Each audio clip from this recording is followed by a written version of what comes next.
श्री गुरुचरित्र अध्याय 5.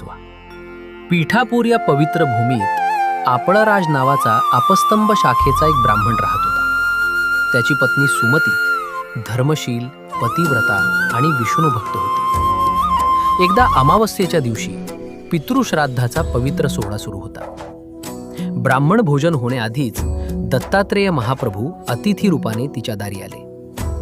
क्षणाचाही विचार न करता सुमतीने आधीच भिक्षा घातली आणि तेव्हाच तिची सेवा तत्परता पाहून दत्तप्रभू प्रसन्न झाले आणि त्यांनी आपले त्रिमुख सहाभुज दत्त स्वरूप तिच्या समोर प्रकट केले आणि म्हणाले, माते, वर मागा. सुमती भावूक होऊन म्हणाली, गुरुदेव, आपण मला माते म्हणून हाक मारली ते वचन खरे हो. माझे 2 पुत्र आहेत, एक अंध आणि एक पांगळा. पुत्र असूनही नसल्यासारखे.